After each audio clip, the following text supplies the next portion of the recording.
ශ්වෙත සබේරැට නුඹේ පාළුම කාලා සේත වලාවෝ ගැවසීලා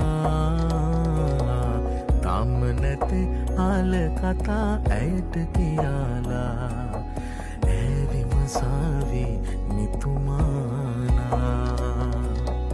නිල ජලේ ඕලු මලේ ශ්‍රී